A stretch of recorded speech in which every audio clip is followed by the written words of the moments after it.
బ్రోచేవారు ఎవర్రా మూవీ ఉంది కదా, అక్కడి నుంచి నేను వివేక్ ఆత్రేయకి చాలా పెద్ద ఫ్యాన్ ని. మెంటల్ మధ్యలో మూవీ కూడా అతనే తీసాడు, అది నచ్చింది. బట్ ఆ తర్వాత వచ్చిన బ్రోచేవారు ఎవరరా ఫైనెస్ట్ మూవీ. తర్వాత వచ్చిన అంటే సుందర్ అనుకో నాకు చాలా ఇష్టం, బట్ బ్రేక్ ఈవెన్ అక్కడక్కడ అయింది. ఓకే, అది చాలా డిబేటబుల్ థింగ్. ఆ మూవీ చాలా మంది నచ్చదు, అది వేరే టాపిక్. నాకు చాలా ఇష్టం ఆ మూవీ కూడా. అలాంటి డైరెక్టర్ అంటే సుందరానికి లాంటి ఒక అద్భుతమైన క్లాసిక్ మూవీ, ఒక క్లాస్ మూవీ తీసినోడు ఇంత mass masala commercial Telugu pot boiler పైసా వసూలు మూవీ తీస్తాడని ఎవడో ఎక్స్పెక్ట్ చేయడు.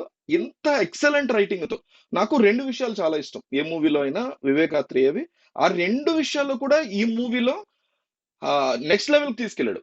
అదేంటంటే, ఒకటి నాకు చాలా ఇష్టమైంది, కనెక్షన్ ఆఫ్ డాట్స్. మనం ఊహించని విధంగా డాట్స్ కనెక్ట్ చేస్తాడు. ఒకటి, బిల్డింగ్ ఆఫ్ కాన్వర్జేషన్స్.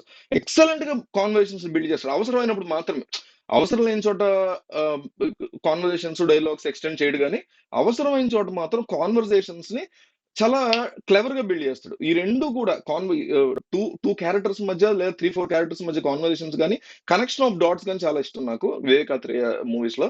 ఇందులో అది పీక్ వెళ్ళింది. Excellent writing skills. ఈ మూవీ ఎంటైర్ గా ఏంటంటే, ఫస్ట్ హీరో మూవీకి వివేకాత్రేయ రైటింగ్ స్కిల్స్. రెండోది జాక్స్ బిజాయ్, అతను అసలు టాప్ నాచ్ బ్యాక్గ్రౌండ్ మ్యూజిక్ ఇచ్చాడు. బ్యాక్గ్రౌండ్ మ్యూజిక్ ఈ సినిమాకి second biggest hero. నానియే third. First Vivek writing, second ఇతని background music, third Nani performance కింద చెప్పుకోవచ్చు. ఇక నానితో పోటీగా అని కూడా కాదు, అదొక డిఫరెంట్ లెవెల్ ఆఫ్ పెర్ఫార్మెన్స్ లో ఎస్జే సూర్య ఇరగదీసి అవతల పడేశాడు.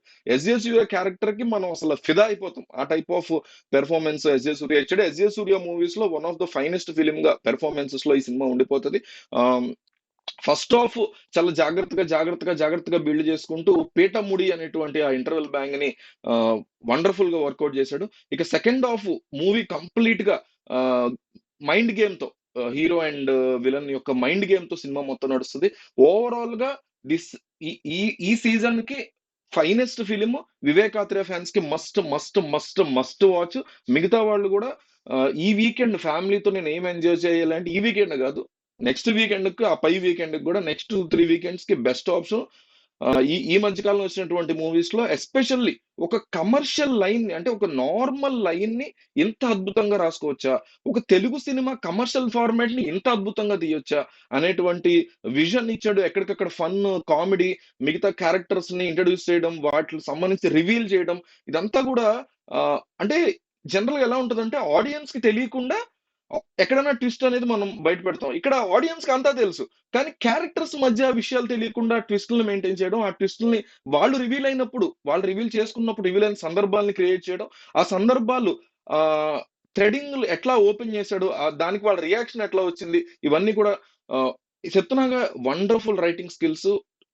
చాలా సాదా సీదా అయినటువంటి తెలుగు కమర్షియల్ సినిమా, కానీ దాన్ని ఇంత అద్భుతంగా ఒక పైసా వసూలు ఎంటర్టైనర్ లాగా రాయొచ్చా అనేది బ్రిలియన్స్ ఆఫ్ రైటింగ్ కింద చెప్పుకోవచ్చు. This is the perfect movie to go with your friends and family for this weekend. ఏ మాత్రం అశ్లీలత కానీ ఆ కైండ్ ఆఫ్ థింగ్స్ ఏమి లేవు, గోరీ సీన్స్ కూడా లేవు, బాగా ఎంజాయ్ చేయొచ్చు థియేటర్ లో. So highly recommended movie.